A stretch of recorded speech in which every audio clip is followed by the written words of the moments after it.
Bienvenue dans Capital Humain 3.0, le podcast qui explore les nouvelles façons de penser le travail, le leadership et la transformation des organisations. Je suis Johan Darquest et dans chaque épisode, je vous propose un regard décalé, éclairé et profondément humain sur les enjeux RH, managériaux et sociétaux d'aujourd'hui. Prêt à remettre du sens, de la conscience et de l'intelligence collective au cœur de nos pratiques? Alors c'est parti! Alors bonjour et bienvenue dans Capital Humain 3.0 pour une nouvelle émission. Et j'ai l'honneur de recevoir Robert Salmon. Alors pour faire une petite présentation, il y a des parcours qui défient les cases, des trajectoires qui nous rappellent que la réussite n'a de sens que si elle s'accorde avec l'âme. Aujourd'hui, j'ai le plaisir d'accueillir un homme qui a su allier le monde du visible et celui de l'invisible. Et pendant plus de 30 ans, Robert Salmon a évolué au plus haut niveau du groupe L'Oréal, dans l'univers du luxe, du management et de la stratégie internationale. Mais derrière le dirigeant, il y avait déjà un chercheur de sens, un explorateur de l'humain.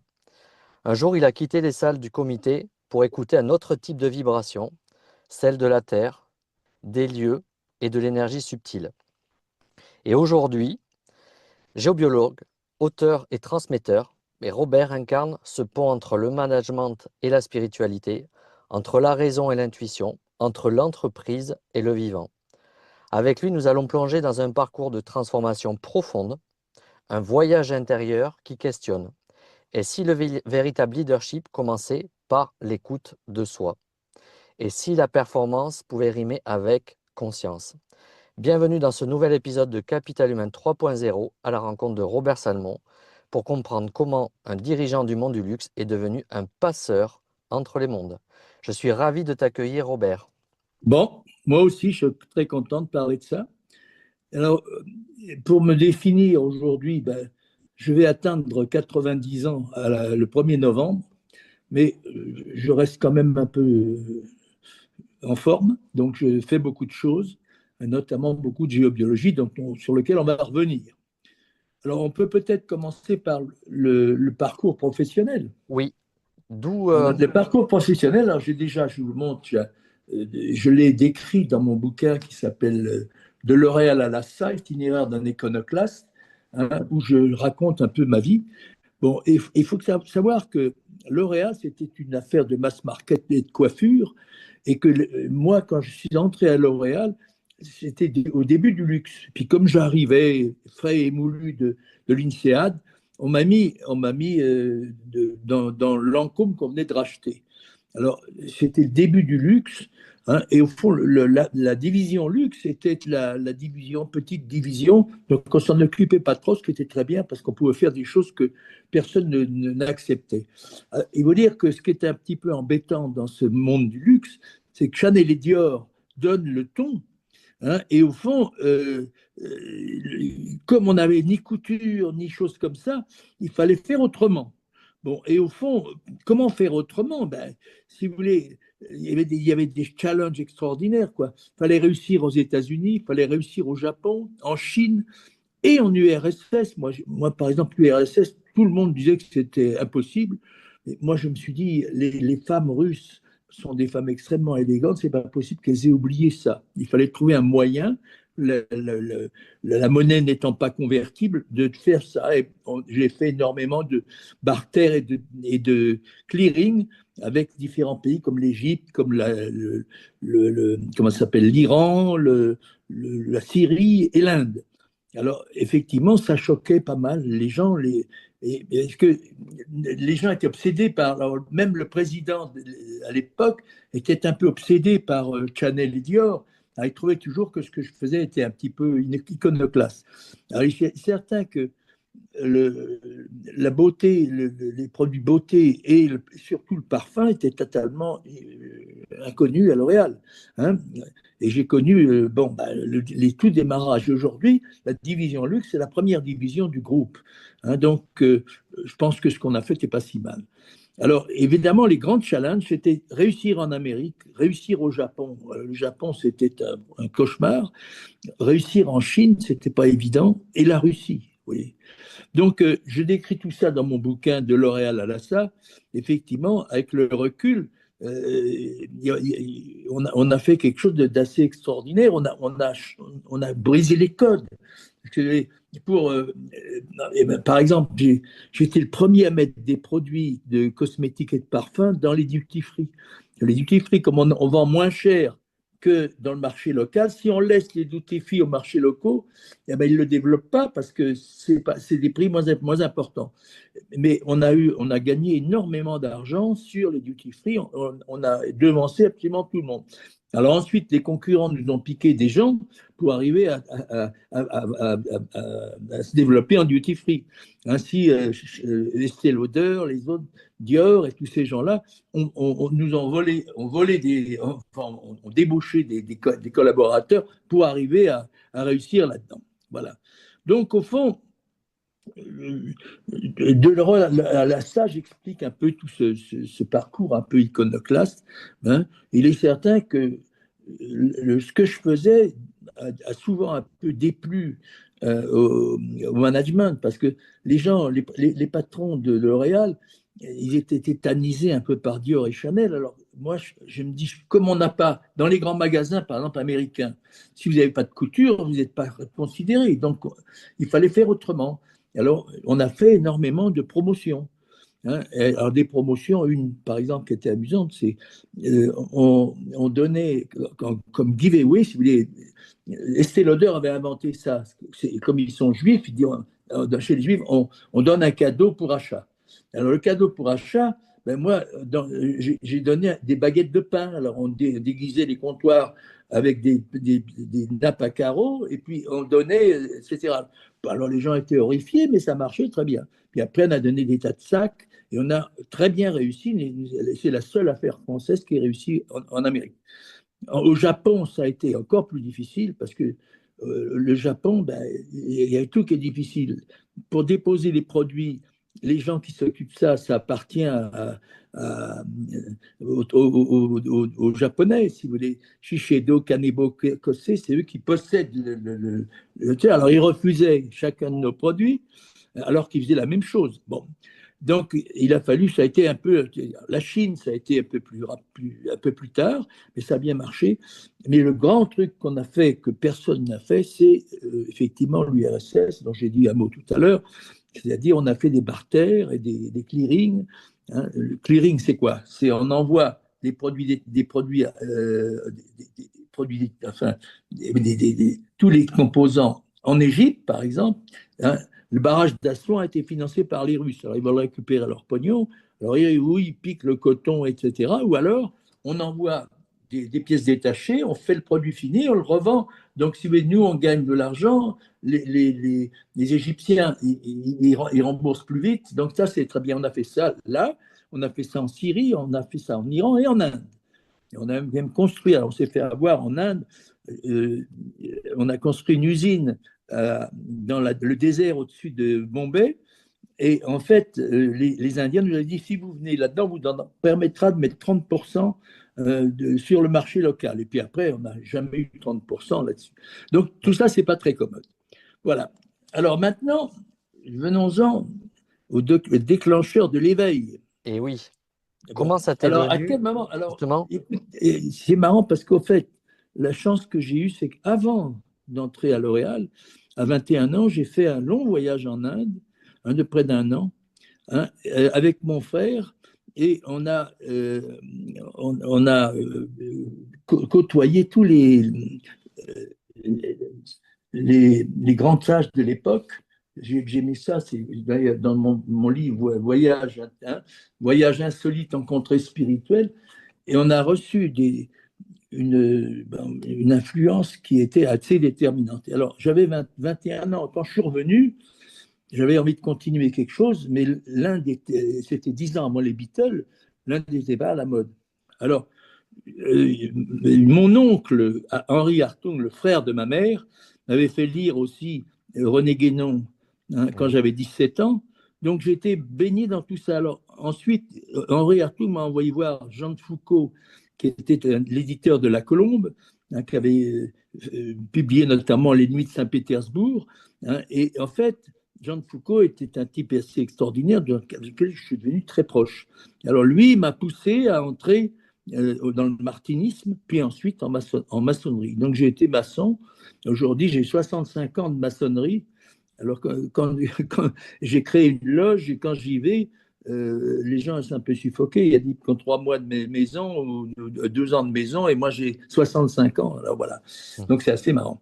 Donc Guénon à 17 ans, c'est un peu trop jeune, mais si vous voulez, ça m'a poussé à la maçonnerie. Bon, j'avais un peu de mal, je vois bien dans votre questionnement, un peu de mal à aligner les deux choses, mais enfin, je me forçais à aller régulièrement. Et au fond, très jeune, avant même d'entrer dans les affaires, hein, j'avais déjà un parcours un peu spirituel que j'ai continué. Je me suis obligé à le faire pour ne pas devenir trop idiot, parce que la plupart des dirigeants d'affaires, ils pensent qu'à monter dans la hiérarchie, à gagner plus de fric. Si on fait que ça dans la vie, on fait des bêtises.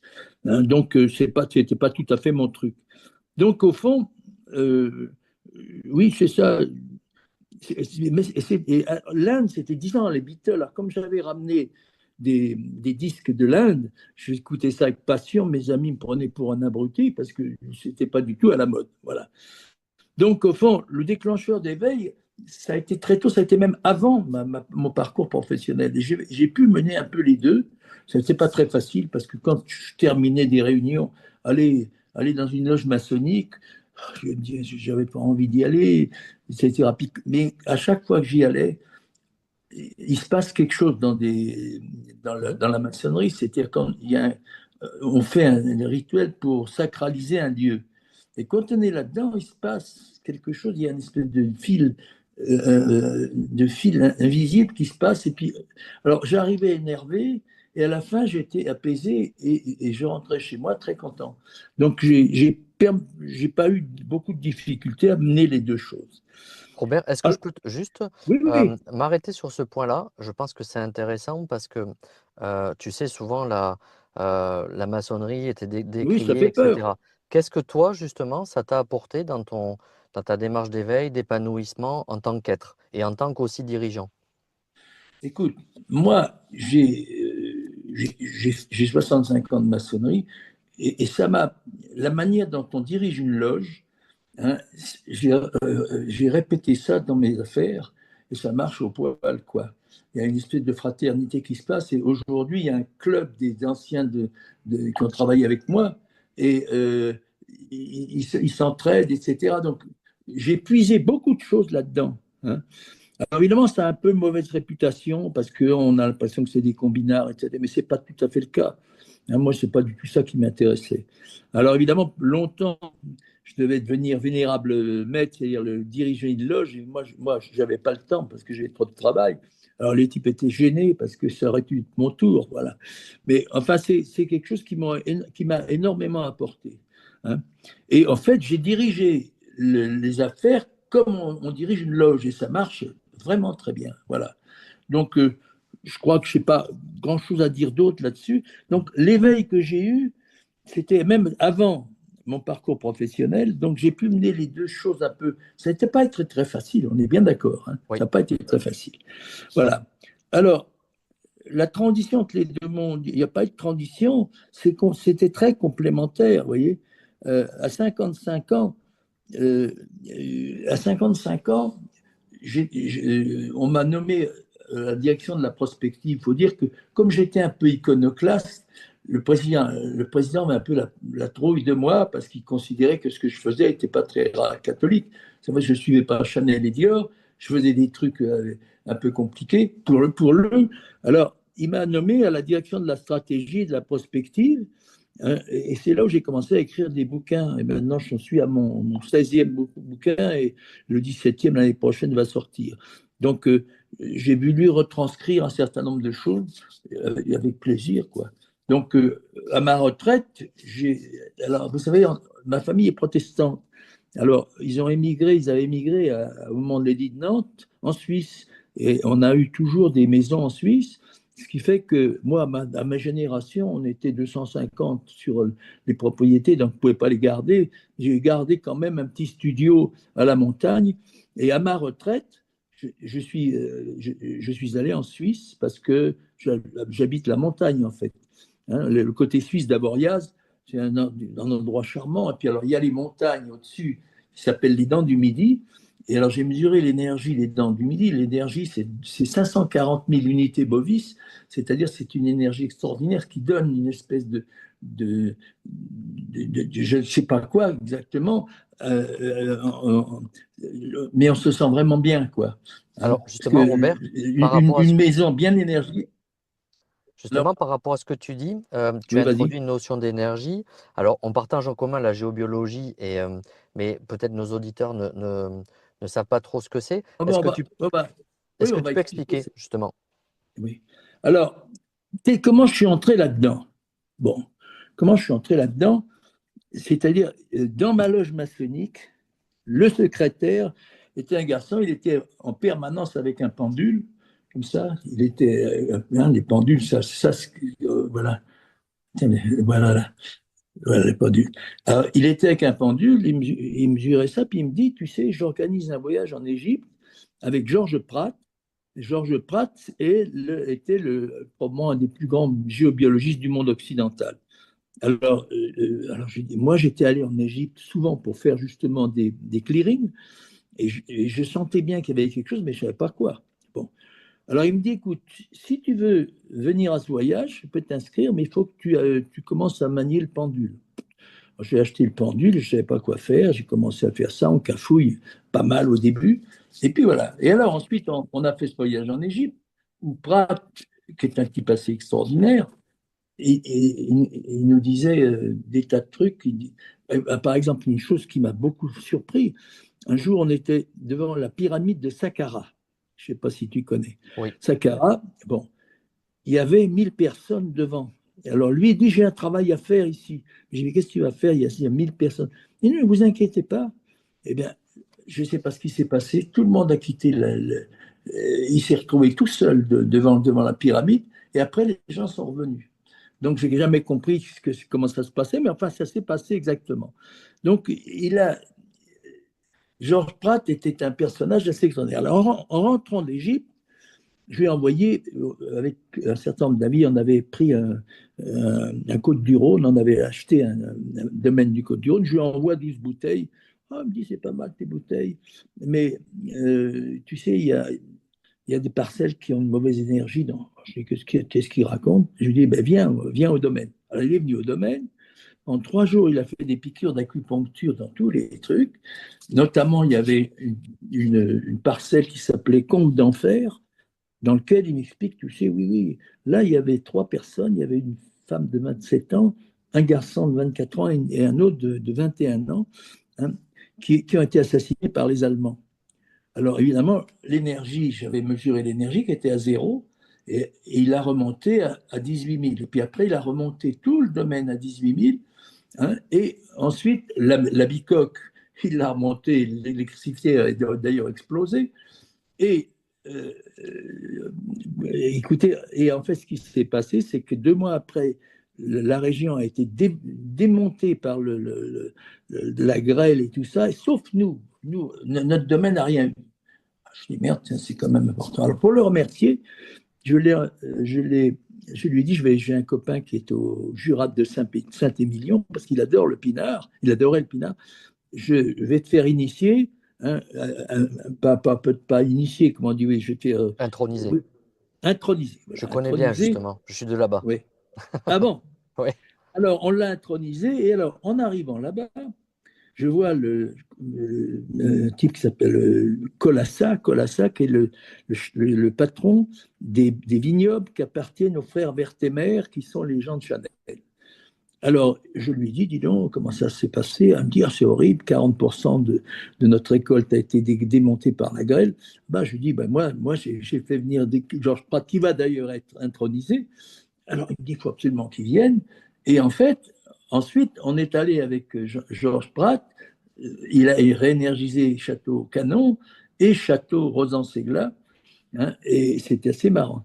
Et en fait, alors il m'expliquait parce qu'il était un peu voyant aussi.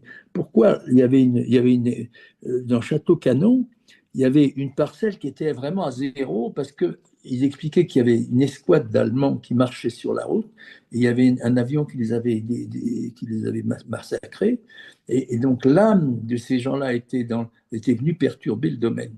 Hein, parce que c'est comme ça que ça se passe souvent. Voilà. Alors, en fait, euh, encore une fois, je n'ai pas eu de transition vraiment entre ma vie professionnelle et ça. Alors là, déjà, à cette époque-là, si vous voulez, comme j'avais un peu fait ce que je vous disais, c'est-à-dire des trucs un peu iconoclastes, à savoir, bon, ce que je vous expliquais, les promotions qu'on faisait aux États-Unis, travailler en Russie. Hein. Alors d'ailleurs, c'était parce que l'opérateur qui nous a aidés pour faire la Russie, ensuite, quand le pays est devenu normal et la devise convertible, il n'était plus adapté.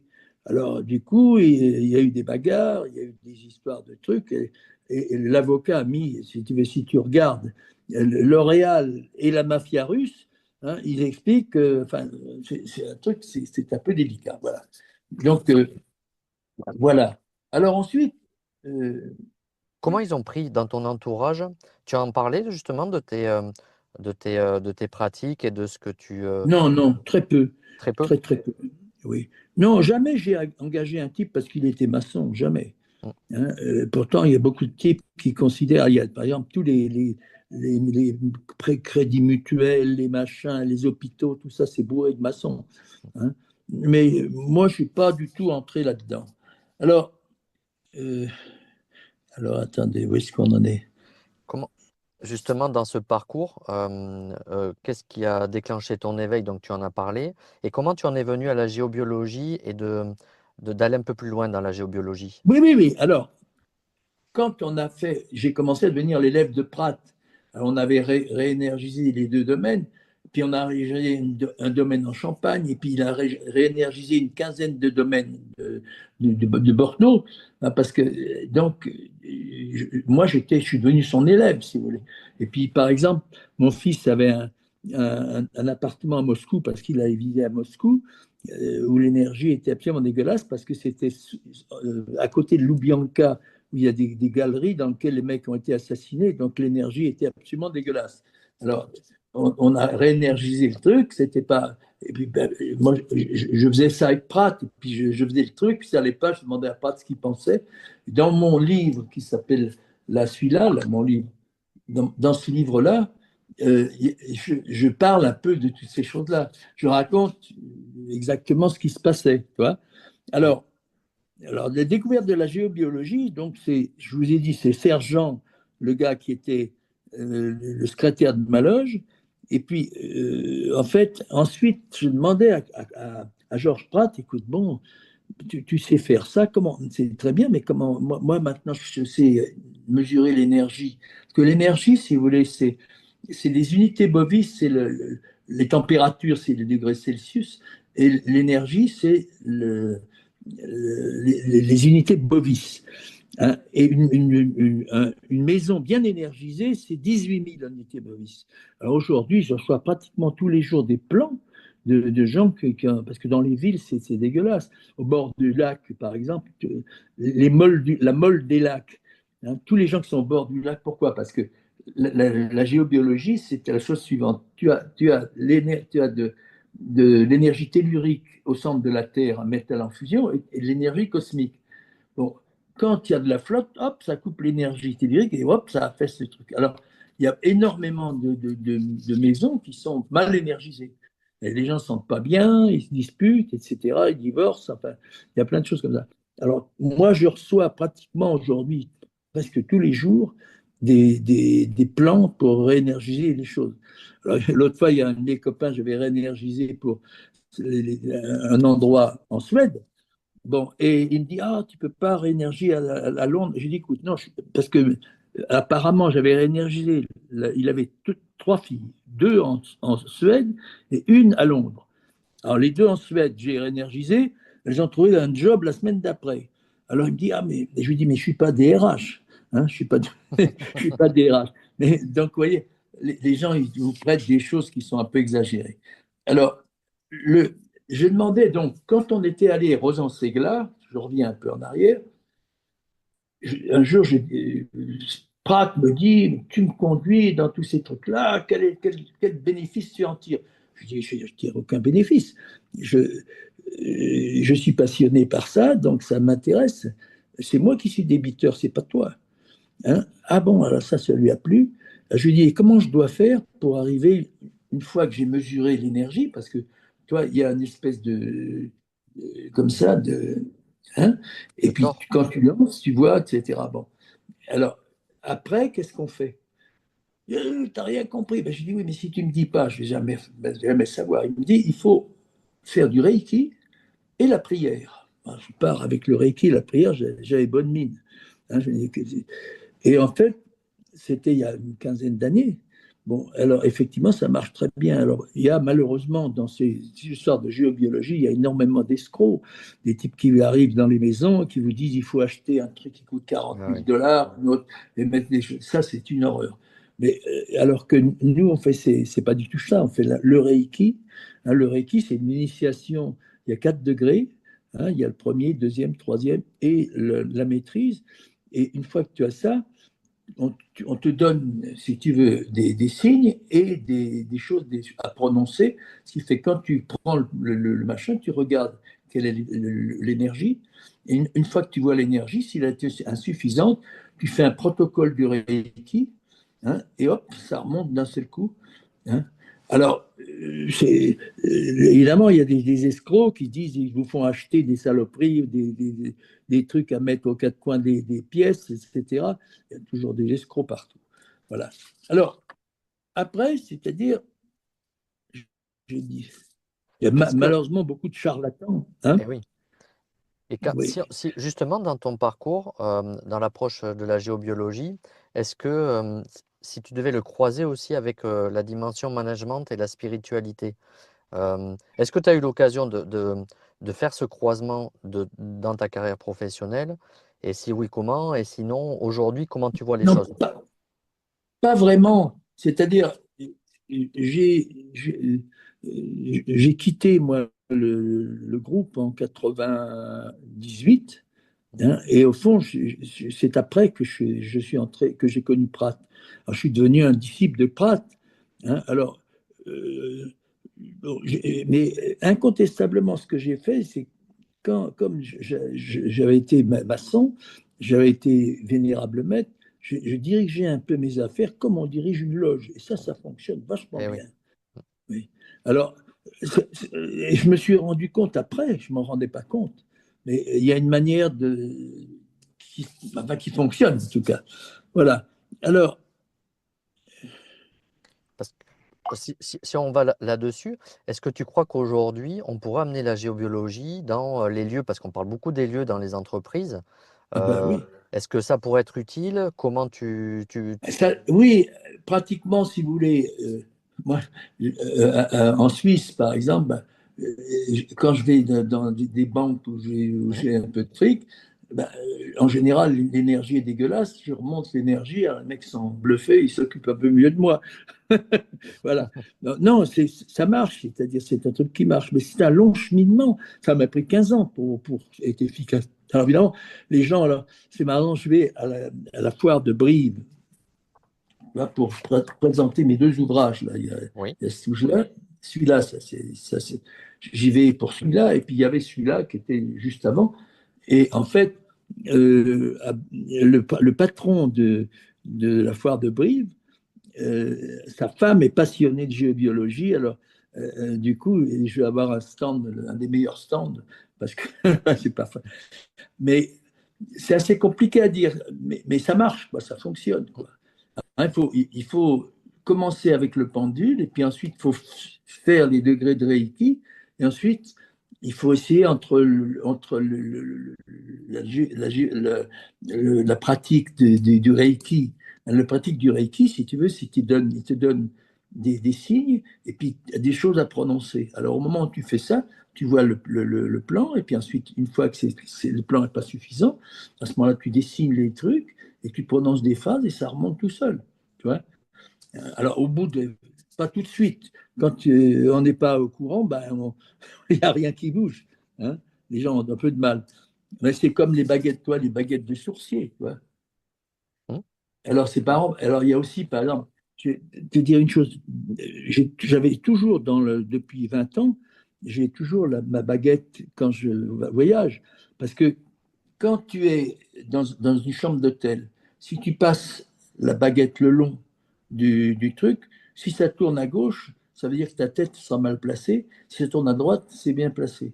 Alors, il y a des tas de gens qui dorment pas. Alors à ce moment-là, on bouge le lit de 50 centimètres ou d'un mètre, ou etc. À ce moment-là, ça marche. Vous voyez, donc c'est passionnant tout ça. Hein. Mais tu Alors, sais, ça pointe aussi une question, c'est on est beaucoup dans une ère en fait sur du tangible. Mais en fait, l'être humain ne voit qu'un spectre de la réalité avec peut-être 9 ou exactement. 10% de la réalité avec ses cinq sens. Et pourtant, il y a dans cette réalité des énergies, des choses qui sont tangibles et qui commencent à être mesurées. Je ne sais pas si tu connais les caméras BioWell avec l'effet Kirlian, Oui, oui, oui. électrophotoniques. Et donc, on commence à appréhender le monde du subtil au-delà de nos cinq sens. Et est-ce que ce n'est pas justement cette question qui est posée de Ah bah, est-ce ça qu'on... pourrait marcher, Ouais, oui. ouais. Mais je vois pas, je vois mal les boîtes finançant Le Reiki, c'est un truc qui vient du Japon, tu Mm, sais. Hein, c'était Usui, c'est-à-dire c'est un gars qui. Alors, le problème, c'est de capter l'énergie universelle et puis de la renvoyer où il faut. mm, Hein, donc, c'est quelque chose d'assez subtil. Alors, il faut d'abord y croire, ensuite, il faut patienter, puis ça vient. Hein, ça vient tout seul. Hein. Mais moi, au début, j'étais l'élève de Pratt. À chaque fois que je énergisais un truc, je lui envoyais. Et alors, dans mon bouquin, je mets tous les trucs. Je mets, voilà ce que j'ai fait. Et il me répondait, c'est bon ou c'est pas bon. Tu vois. Alors, j'ai mis tout ça, des choses dans le bouquin pour qu'il voit. Donc, ma compagne, elle a été en Égypte avec nous, elle a suivi tout ça, mais elle n'ose pas trop. Elle est un peu timide, hein, alors elle sait faire autant que moi, normalement. mhm. Mais il faut avoir envie, quoi. Il faut. Hein. Voilà. Alors, que diriez-vous que quelqu'un un Est-ce appel que à. justement dans ta vision du monde aujourd'hui, en plus tu as du recul maintenant, comment Oui, tu vois évoluer la société et comment cette approche d'éveil spirituel pourrait jouer une clé ou pas dans ce changement de paradigme de notre humanité? mais, oui, tiens, je vais te raconter une histoire précise. Mon Mhm. fils aîné était patron des duty-free de Dior en Chine. Bon, Oui, maintenant, il vit avec une Chinoise de Taïwan, qui est la patronne de Longchamp. oui, Bon, la fille a 60 boutiques. Bon, alors, elle avait fait un vague petit stage à Taïwan où on l'avait dû la plumer, lui piquer 5 000 $ et plus je sais pas quoi. Hein, et moi, je lui ai donné les autres degrés de Reiki. Et puis, elle m'a envoyé 25 boutiques à réénergiser. Alors, depuis, qu'est-ce qui se passe? Eh ben, depuis, elle est à plus 15. Hermès est à 0 et Chanel et Dior à -20. Alors, elle est persuadée que c'est moi. Bon, il y a une chose quand même, c'est que le Longchamp, c'est le luxe accessible. Hein, c'est pas le super luxe comme Hermès, etc. Mais il n'empêche que, alors elle est persuadée que c'est grâce à moi, mais je pense que ça aide. Mais simplement, il n'y a pas que ça. Hein. Je te dis ça modestement. Et ça, c'est un exemple précis. Tu vois. Voilà. À quelle première étape vous avez à une personne qui souhaite s'ouvrir? Ben, il faut avoir envie, il faut commencer à prendre un pendule, arriver, pendule, c'est formidable quand même. À un moment donné, que vous êtes là, vous ne savez pas si vous partez en week-end là ou là, etc. Le pendule, il va vous dire oui ou non. Hein. Alors le pendule, c'est un outil formidable. Hein. Dans ça, on pourrait le donner. On voit pas, on voit mal une société donner un pendule à tout le monde. C'est vrai, c'est un peu oui. Est-ce que compliqué. tu as pas des dirigeants aujourd'hui qui, comme dans ton parcours, hein, s'intéressent à ces sujets, mais pas que des dirigeants, aussi des managers et même du personnel dans l'entreprise, hein, qui s'intéressent à ces sujets et qui voudraient peut-être euh, pouvoir en parler dans l'entreprise. Est-ce que tu le constates, toi, ou pas? Écoute, je ne l'ai pas tellement constaté. Mm. Dans le Je passé. vois par exemple tous mes collègues du groupe, bon, il y avait des types qui étaient concentrés sur leur boulot et qui voulaient augmenter leur salaire et leur responsabilité, mais ils étaient totalement hermétiques à tout ça, hein, malheureusement. Il y a beaucoup trop de types hermétiques à ça. Mais il y a quelques types pas mal. Il y avait un type là qui a dirigé et Siller à une époque, Fontanet, je crois, il s'appelait. Lui, là, c'était un type qui avait un sens comme ça. Mais il y a malheureusement pas autant qu'il faudrait, quoi. Hein. Et je ne crois pas que M. Macron ait grand-chose là-dedans, hein, malheureusement. Mais c'est une chose qui fonctionne bien.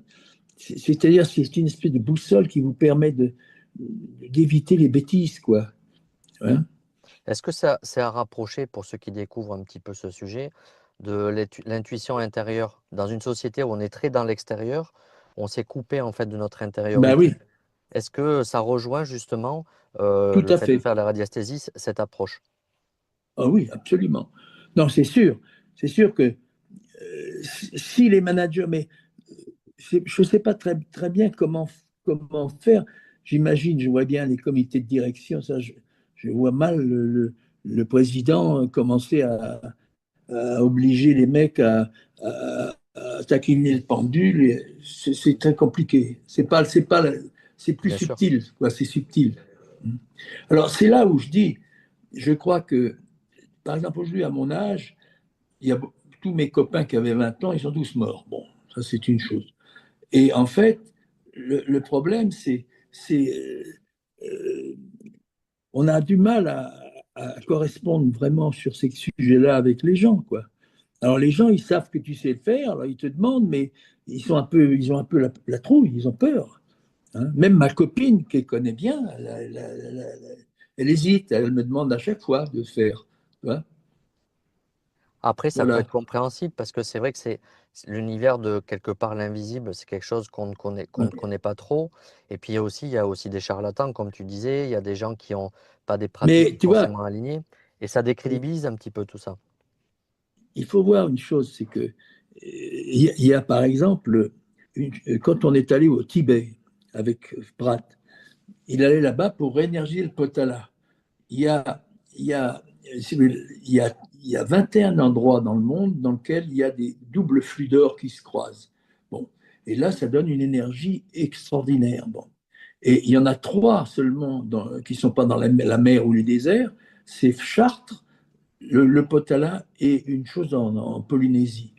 Bon, alors, c'est vrai que quand on est allé au Tibet, Georges Bratt a réénergisé le Potala. Moi, j'ai assisté à ça. J'arrivais à mesurer à combien on était, puis lui, il est remonté. Ça me vibrait 14 millions 4, hein, alors qu'une maison, c'est 18 000. Hein. Donc, c'est quelque chose, évidemment, c'est dommage qu'on ne développe pas plus ces choses-là. Et je crois malheureusement que les Chinois, par exemple, et les Asiatiques, ils sont beaucoup plus. Il n'y a pas un Oui. Chinois qui entre dans une bicoque sans avoir fait venir un feng shui. Un feng shui, Mais hein. exactement, on le voit de plus en plus dans les entreprises, hein, cette approche feng shui Oui, et, oui, euh, oui. qui est au croisement de la géobiologie aussi, hein, c'est des disciplines Ben, complémentaires. oui, la géobiologie, c'est le feng shui, c'est la même Mm, chose. mm. Hein. Donc, on va voir. Ça m'amuse parce qu'effectivement, il y a beaucoup de gens qui. Mais les gens, maintenant, c'est un long cheminement pour arriver à ce que ça marche. Au début, c'est pas évident, quoi. Il faut Je- avoir vraiment envie, quoi. Moi, il y a une question qui me vient, Robert, c'est s'il y a des dirigeants qui t'écoutent et qui sont en train de découvrir un petit peu tout ça, euh, qu'est-ce qui ferait que, ils pourraient, qu'ils ressentent un appel intérieur, mais qui n'osent pas franchir le pas? Qu'est-ce que tu pourrais leur dire pour dire allez-y, Ben, moi j'y suis il allé?